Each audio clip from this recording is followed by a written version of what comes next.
So today we're talking to Marc LaBelle from Dirty Honey, and I'm with Montreal Rocks. Thanks for speaking to us. No worries. And there's so many good bands coming out of LA right now. Who else you got? I just interviewed Classless Act a couple of weeks ago. Yep. They're on that Poison Motley Crue tour, right? Yeah, and they were really interesting, actually. They're really, really very talented guys. Yeah, we played a show with them a few months back in North Carolina, I want to say, and they're really cool, sang great, sounded great. So I didn't get to see the whole show, but I'm sure I will in the near future. So you'll be coming to Canada pretty soon, right? Have you been to Canada before? Yeah, so I actually grew up in Albany, New York, and I grew up playing hockey, so it was pretty frequent to head up to Toronto or Montreal and Oh, play up there. But then, yeah, we've played shows only in Toronto and Montreal so far. So we're kind of looking forward to getting to, the other parts of Canada, okay. the Great White North. I think you were going to come to Montreal, but it was rescheduled, no? Have you been? We did heavy MTL and we played MTLS with Alter Bridge a few years back, obviously before Okay. COVID. And we were probably supposed to come with the Black Crows too, but I think those Canadian dates got rescheduled because of COVID or Okay. canceled or whatever. But yeah, we're definitely coming this time. That's for sure. September. In September, you're coming. So I'm Yeah. looking forward to seeing you guys. What was the one? It was When I'm Gone was the one that they played on the radio before you guys were ever signed to a label. Is that? Yeah. So we're still unsigned, but yeah, that was the one that went number one, on all the charts and stuff, which is obviously amazing. But we're not resting on our laurels, so to speak. Why do you think like there's such a, I don't want to say newfound interest, because I've always been interested in, well, me personally, been interested in rock music. A lot of people have. But what Hmm. do you think the last couple of years, I mean, like the Greta Van Fleets and all these new whatever, I call them upcycled. They're like classic rock, but with a fresher sound, you know?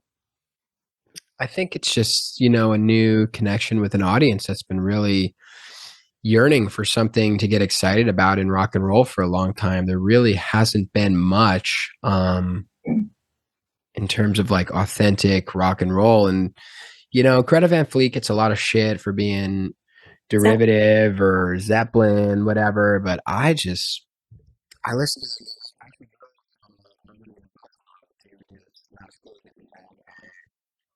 this past weekend and listen to their new record. I fucking love it. They're great band. The guitar player's great. The kid sounds great. Josh, he sings amazing. Like live, like he really sounds great. And I really think they've come into their own recently, but I think what people are connecting to is authenticity. And I think they're authentically doing music that speaks to them first. And, if other people want to jump on board with that, then that's how you build traction and gain fans. And that's, it's no different than what Dirty Honey's doing. We're doing what we love and what comes to us naturally. So, if you use that as a form of expression, it's going to be authentic. And I think people will, that's get exactly attracted to it. that's exactly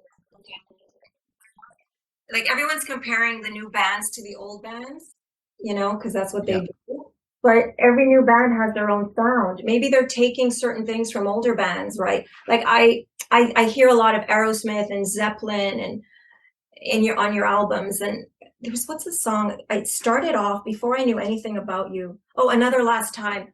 As soon as Another Last Time played, I thought of the Black Crows, like right away. It just hit me.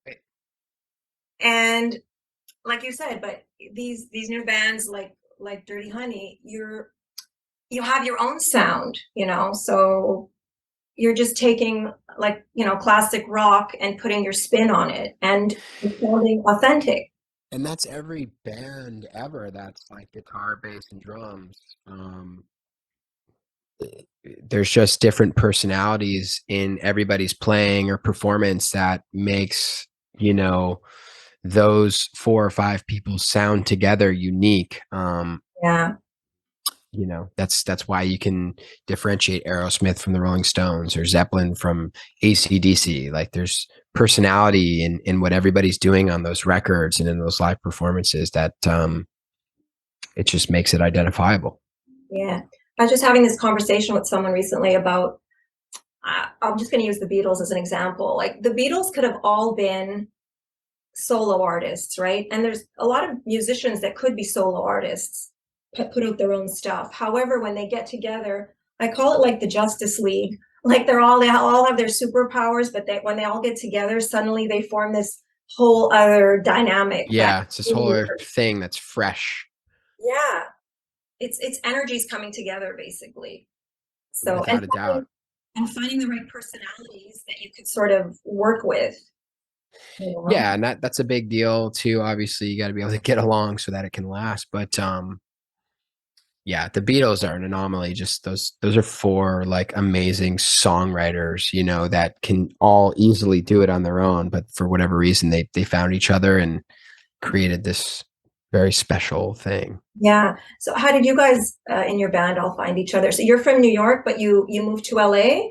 Yeah, so Justin, the bass player, is the only LA native. The rest of us are transplants, that moved here with a dream, and we were fortunate enough to find each other along the way and started this thing, really based out of a love for rock and roll. And we all love different bands, but there's a lot of similarities, in the stuff that we love. And again, we tried to fight the instinct to be like that rock blues thing for a long time, and once we really gave in to like what's truly authentic to us, that was when the writing became a little easier and people gravitated towards it, and obviously Why were you fighting it though? Like, you didn't want to be we compared to other bands? That's um I don't know if it was that so much or just like we really wanted to push the sound of rock and roll forward. And I think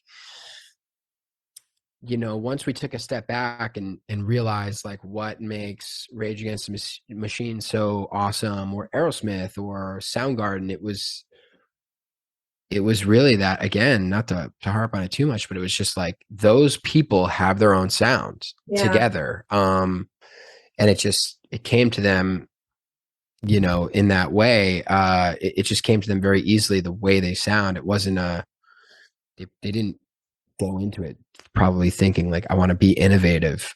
They just Mhm. expressed themselves and it was unique. So you kind of got to give into that a little bit and trust that the four of you are good enough and unique enough to like create something new, even though you're doing, whatever. You might not be adding new instrumentation or something to the sound of rock and roll, but what it is that you do is, has its own personality. So you have clearly, I mean, a really good voice, and it's a rock voice because it's powerful and it's got some grit. And I think people are comparing you to Axl Rose and stuff, and Steven Tyler and stuff like that. So when did you know, like at what age or at what point in your life did you know, like, I can really do this? Like, how did you know? Because you said you played a lot of hockey, and like, when was that moment, or what age were you when you're like, no, I'm going to sing and I can really do this? I remember being pretty young, singing along to like Aerosmith and AC/DC Oh, and Zeppelin records, and just, being able to do it. And then like people would be telling me, like when you yeah. get a little older, like, obviously you're not going to be able to do that. When quote unquote, when your balls drop, you're not going to be able to do that. Yeah, yeah. But I could still do it. And then once I got to LA, it became pretty apparent that this wasn't a thing people were even doing. Like when I moved here, Vampire Weekend and like the hipster bands were Yeah, the big thing. Like Greta Van Fleet hadn't really happened yet. yeah. Um, so like the rock and roll thing wasn't cool. It was more about this like hipster underground like rock that I didn't have any time for. And Vampire Weekend's fine. Like I don't Yeah, yeah, hate them or anything. I didn't love it the way I love like rock and roll. So yeah. there was a lot of like pressure to like go do these gigs with bands that I didn't really think were doing anything all that interesting. And, maybe some pressure to change my style. And I just kind of stayed the course and was fortunate enough that people could appreciate it. But yeah, once I moved to LA, I just started doing this very simple vocal warm up, and it kind of helped my like vocal agility and allowed me to do some things I couldn't do earlier on in life. And I've been doing it ever since. And it's just like a 15-minute thing that I do before shows. And um, I talked to Miles Kennedy about it. He does a similar thing, and it's just a routine. It helps to keep you agile and in shape. Do you write all the lyrics, or do you all collaborate? Yeah, I write all the lyrics for the most part. And I'm definitely not shy about asking for help if I need something. And that's maybe when like John or Justin or Corey or like the producer will step in and say, like, did you try this? What do they'll ask the questions to maybe open my brain up to find the right words to whatever it is you're trying to express. But yeah, for the most part, I'm not there unless it's like a line here or there, that somebody throws to me. I love it. Another last time, just the first two lines.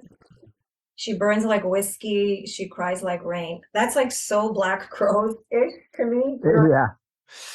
But it's Yeah. no, but it's like these two opening. Like I listen to lyrics. Like I think a lot of people that like rock music actually do listen to lyrics. You know what I'm saying? Sure.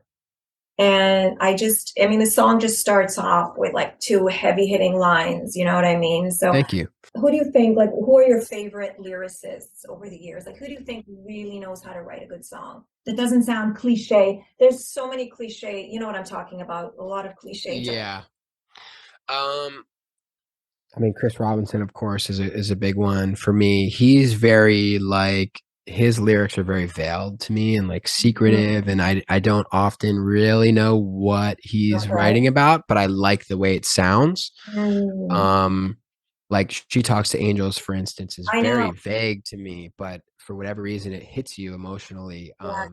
Because he's describing a real person almost. Yeah, and Wiser Time is a great song for me. I love Steven Tyler, love Robert Plant, Jagger, of course. Really all the classics. Chris Cornell is amazing. Um, a great lyricist, kind of under the radar, is Axl. Mm, Sweet Child. Like if you pull that back, you're like, damn, that's poetry, man. Like that's really beautiful. yeah. November Rain too. Like they're amazing. I even like Sheryl Crow's version of it. Like she changes it up, but it sounds sweet. She's another great one. I love Sheryl Crow. I can even go back to like some deep blues artists, some R&B and soul stuff. Like Sam Cooke was great. They were a little more, I don't mean this in a bad way. I just think like the poetry of music hadn't really happened that early yet. It's kind of like the Beatles, right? Their first singles were like "Love Me Do," I want to hold your hand. "I Want to Hold Your Hand," like very simple, like Yeah. love stuff. And then as they matured as artists, like they really hit their stride. Unfortunately, I think he died. Yeah, those are a few for sure. I like how the beat, it's a good example of the Beatles progressing with, I want to hold your hand to, there's so many John Lennon lyrics that come to my head often. Like, I mean, just lines like happiness is a warm gun, or Hmm. everybody's got something to hide except for me and my I monkey. have no idea what that means, by the way. Happiness is a warm gun. I don't Really? know. What is that? What does that mean? I think it's when you kill someone and you just feel glad that they're out of your, Okay, okay. Maybe that's what he was going for. That's a very literal interpretation, but yeah, no? that metaphor, happiness is a warm gun. I don't know. You think it means he's happy that you killed somebody. Well, when the gun is warm, it's because you just used it, right? Yeah, or like the excitement of the thrill of like shooting. I don't know. It's irony that that's what killed him. Yeah, it's tragic that that's what killed him. Was he was always looking for peace and love, and then he ends up dying a very violent death. I'm But just he wrote, "Happiness is a warm gun." Very strange. Yeah, but he's written a lot of dark lyrics. If I you know. Well, he's a dark guy for sure. very dark, but he's written beautiful love songs as well. I mean, Yeah. even the song "Woman." Imagine, of course. Yeah, That's kind of the other end of the spectrum of happiness is a warm gun is Imagine, I think. But I guess like, okay, now let's go back to you. So you can write like, okay, rock and roll is like sexy music. Let's call it like it is. Oh, I like the one, the Rolling Sevens. That's like a very, it's a sexy-ish song, right? For sure. Yeah. I hope. Well, that's the deal. And then like, so that's one end of the spectrum. And then you've got songs like Scars, which go a little deeper, a little more personal, a little dark, right? Yeah. So that's like, there you go, where you can, a good songwriter can basically write about anything, like explore the light, the dark, the sexy, the serious, or you write from your personal experiences, right? More or less. Yeah, it's personal experiences or it's experiences that others have had that have affected you in some sort of way. Scars, the catalyst for writing that song wasn't my own experience, it was somebody else's, and but it affected me deeply, and that's where that came from. Take My Hand's another one like that, but yeah, but then obviously rock and roll is supposed to be sexy and fun, and that's where you get the tone, the tunes like Rolling Sevens or Tied Up, they're very sexy, like fiery, sort of rock and roll songs in that way. And then, you can also express heartbreak in Another Last Time and Down the Road. And yeah, you wanna be able to take that whole spectrum of emotion and give words to and melody to those feelings. What do you think of like someone like Mick Jagger who's like pushing 80 that's still singing the same sexy songs that he sang like 50 years ago? Like, what's your take on that? If there's anybody that can still fuck like he's 21, it's probably Mick Jagger. You know what I mean? I know. I know, you're right. No one else can pull that shit off. I don't think so. He's the man. I just saw him in Europe, and they were great. They were Did great. you? Yep. I, Saw them with in Hyde Park, and it was it's a great show. And obviously I love the Stones, and just happy they're still doing it. I think Steve Jordan on the drums has really given them a nice kick in the ass to mm, step it up, and yeah.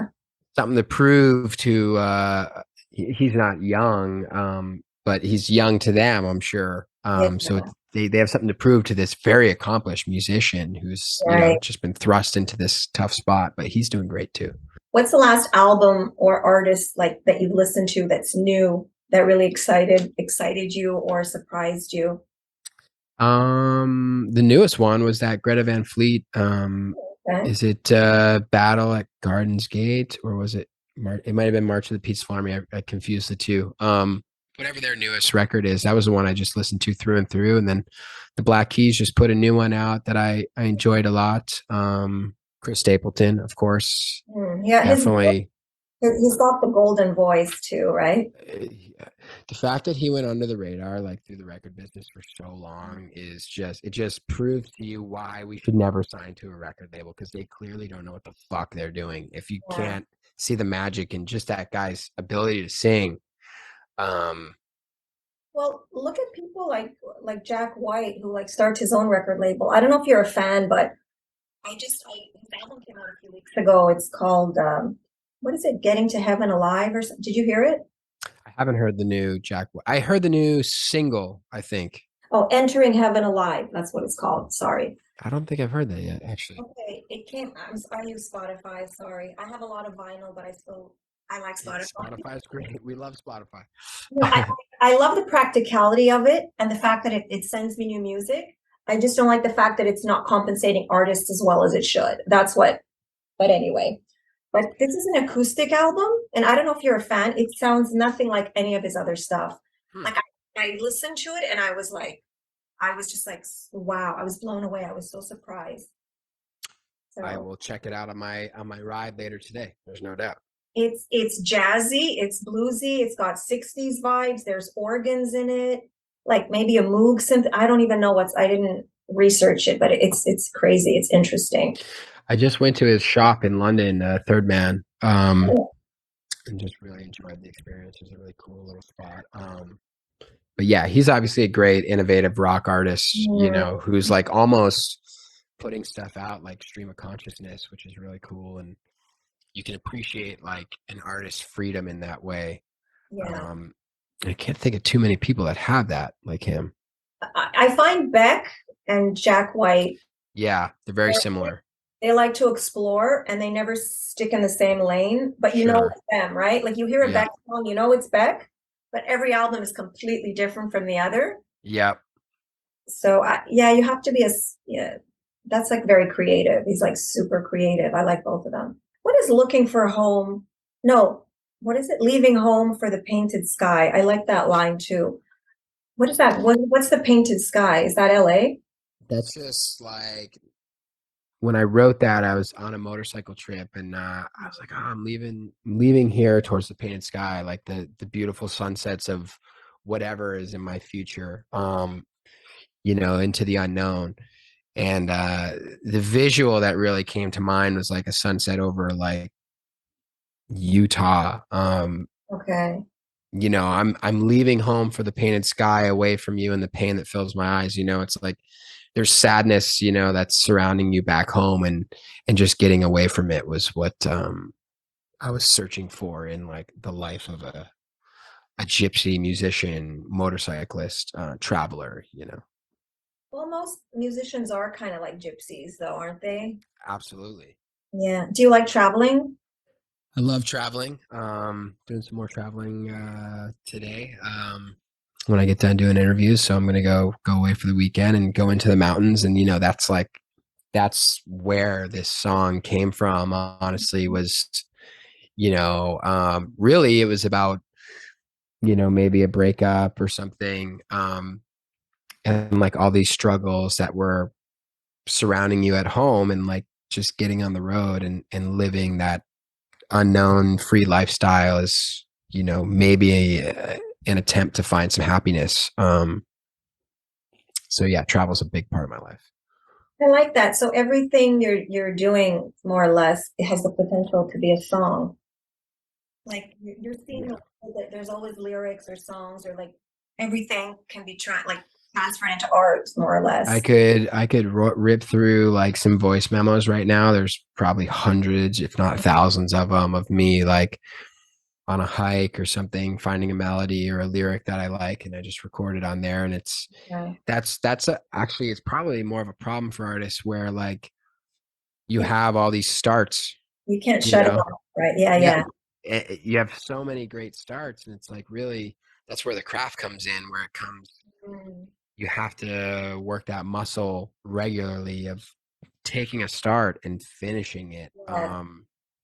You know, that's where the craft of being a songwriter comes into play. And you know, I think the other guys can get maybe a little frustrated where I'm like, hey, I got this one thing. And they're like, well, that's not a song yet. That's just like a riff or a melody, you know. Okay.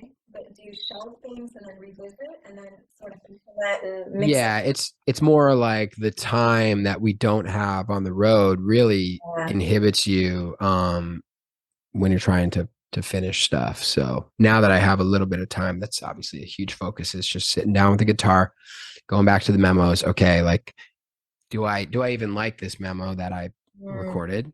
If not, I'm not obviously not going to work on it. But if I do, like, okay, let's maybe try and find some chords here and maybe a riff or some other lyrics that can help get us to the finish line. I heard that Prince had a ton of music that was in a vault that he never That poor used. guy, his brain must have been like a whirlpool of melodies and lyrics all the time that he just could never shut off. Well, imagine all the songs we never heard, Oh, right? there's probably thousands. Which brings me now, I'm doing a thing where I'm bringing it to you, where you did Prince's Let's Go Crazy, right? Yeah, that was super fun. And you know, again, like that was a situation where we knew obviously Prince's catalog and whatever, but it was about finding a song that we could maybe make our own in some sort of way. And you know, once we figured out how to do that, we were full steam ahead with that project. So I like how you really slowed it down and you changed it a lot. Like we all know the song, but you mhm. really did make it your own. So Yeah, and that was an idea that came from a live video I saw of Prince Oh, doing it a little slower. He doesn't do the whole song that way, but he okay. does the riff in a cool, heavy rock way.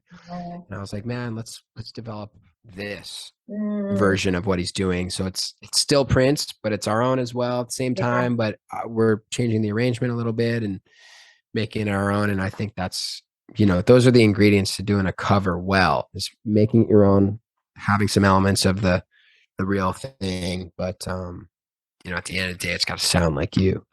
exactly. Are there any other covers that you guys would like to do or you've thought about doing? We've done Shoot to Thrill quite a bit on the road. We've done a lot of AC/DC. We've done some Aerosmith. But my focus right now is our own original music in a big way, and trying to make another great record. Are you working on new stuff now? Sort of, yeah. Yeah, we've got 10 definitely like recorded demos. They're not done at all, but there's probably like 5 great ideas in there that we really like, and then we were working on some stuff on this past tour that is really promising as well. So it's just about taking the time to get together and finish them.